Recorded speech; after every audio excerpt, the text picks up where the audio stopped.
एक जगह रखो।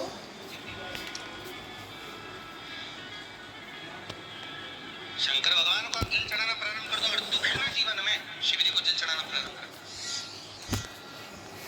सब्जी ले लो, सब्जी। और एक निवेदन और करेगी, ताजी ताजी सब्जी। समाप्त ही नहीं हो रहा है। कोई बीमारी एक पूरी होती है, दूसरी लग जाती है, दूसरी बीमारी पूरी होती है, तीसरी लग जाती है, तीसरी बीमारी पूरी होती है, चौथी लग जाती है। कुछ प्रॉब्लम चली रही है तो एक जल के पात्र में जल लीजिए, कलश लोटा पानी का भर लीजिए और उस पात्र में चावल के 2 दाने डाल लीजिए, अक्षत के 2 दाने डाल लीजिए। घर में से लेकर जाओ, थोड़ा सा जल बेलपत्री के वृक्ष के नीचे डाल दीजिए, थोड़ा सा जल पीपल के वृक्ष के नीचे डाल दीजिए और थोड़ा सा जल या तो आंवले का पेड़ मिल जाए या शमी का वृक्ष मिल जाए, शमी का वृक्ष मिले या आंवले का वृक्ष मिले, उसके नीचे डाल दीजिए। 3 जगह पर अगर कोई बीमारी ऐसी हो गई कि वो समाप्त नहीं हो रही, बड़ी बड़ी तकलीफ, मतलब एक बार दवाई अगर चालू हो गई तो दवाई बंद ही नहीं हो रही है, तो उसके लिए आपको 3 जगह पर जल चढ़ाना प्रारंभ कर दो। मात्र एक हफ्ते से ज्यादा चढ़ाना भी नहीं पड़ेगा। जैसे एक हफ्ते आप टेबलेट लेते हो, गोली लेते हो, एक हफ्ते चढ़ाना प्रारंभ कर दो। सबसे पहले बेलपत्री के पेड़ के नीचे क्या करना है, जल का पात्र लेना है, उसमें 2 दाने चावल के डालना,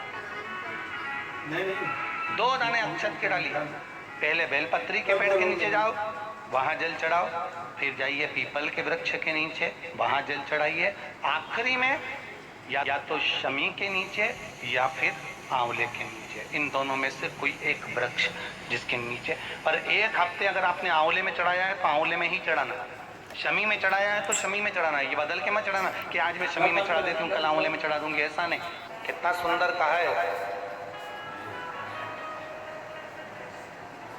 जब जिंदगी बहुत संघर्ष में चल रही हो, बहुत दुख का जीवन चल रहा हो, बहुत कष्ट का जीवन चल रहा हो, बहुत कष्टमय जीवन चल रहा हो, तब शमी के 5 पत्ते, गोलगप्पे वाला, एक तुरबा के साथ एक अक्षत चावल का 1 दाना, वो भी हल्दी में भिंगोया हुआ हो या केसर में भिंगोया हुआ। शमी पत्र 5, 1 दुर्वा, 1 चावल का दाना, जो दिल से हृदय से बेलपत्री के वृक्ष के नीचे पार्थिव लिंग का निर्माण कर कर मट्टी का शिवलिंग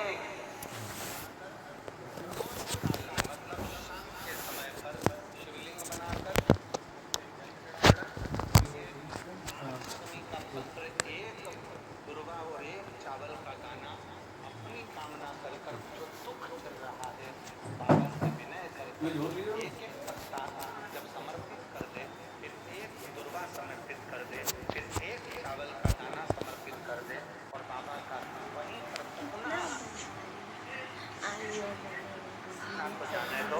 15 दिन के अंदर वो दुख कटता जरूर है, चाहे कोई भी दुख, किसी भी तरह का दुख क्यों। एक बेलपत्र के वृक्ष की परिक्रमा करने वाले को हजारों अश्वमेध यज्ञ का फल प्राप्त हो जाता है, हजारों अश्वमेध यज्ञ का फल प्राप्त हो जाता है। अब एक बात सावधानी से सुनिए, हजारों अश्वमेध यज्ञ का फल प्राप्त हो जाता है। उसी तरह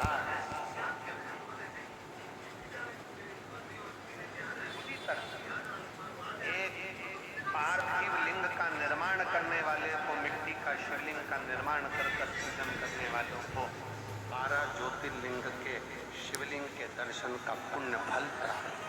बहुत ध्यान लगा कर एक बेलपत्री और उस बेलपत्री में एक चंदन की बिंदी और एक अक्षत का दाना मात्र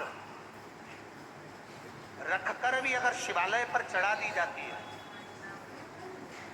एक बेलपत्री, एक चंदन का बिंदी और चंदन भी निवेदन करेंगे। आज के जमाने में तुम लोग सब घिसा घिसाया बड़ा बढ़ाया डब्बी का सामान ले लेकर रखो, नहीं, चंदन की बूटियां रखो, थोड़ा सा भी घिसो, जरा सा भी घिसो, उसकी एक बिंदी और एक चावल का दाना। जब हम भगवान देवत्य महादेव को समर्पित करते हैं, अपनी कामना कर समर्पित करते हैं, तो निश्चितता है, पुराण की कथा कहती है, शंकर भगवान उसका फल शीघ्र प्रदान कर देते हैं। भले आपने कुछ करा ना करा, उसका फल तुम्हें मिलेगा। जल समर्पित करना।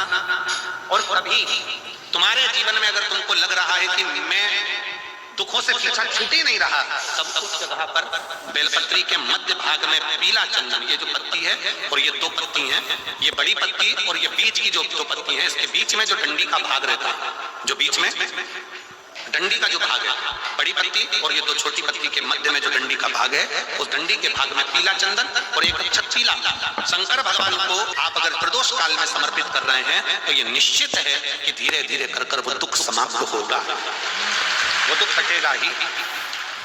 प्रकट वर्णन किया गया शंकर भगवान की आराधना में, शिव की आराधना में, जब तुम्हें लगता है कि तुम्हारा व्यापार नहीं चल रहा, कोई तुम्हें धोखा दे रहा है, लक्ष्मी नहीं आ रही, बहुत चिंता में पड़े हुए हो, बहुत टेंशन में जिंदगी चल रही है, बहुत बीमारियां तुमको घेर ली है और चारों तरफ अंधेरा ही अंधेरा नजर आ रहा है, तुमने विचार करा अब मैं तो मर जाऊं तो अच्छा, मैं सुसाइड कर लूं तो अच्छा, मैं मर जाऊं तो अच्छा, तो मरने से पहले एक काम कर देखना, शंकर भगवान की आराधना कर देखना, शिव पर एक लोटा जल चढ़ा कर देखना, और ज्यादा चिंता ज्यादा टेंशन हो तो बेलपत्री के जड़ को घिसकर उसका चंदन बनाकर शंकर को लेपन कर उसकी भी आराधना कर देखना कि बेल चंदन का फल क्या। बेल पत्र, एक बेल, ये कोई साधारण नहीं, एक बेल, ये कोई साधारण नहीं, एक बेल।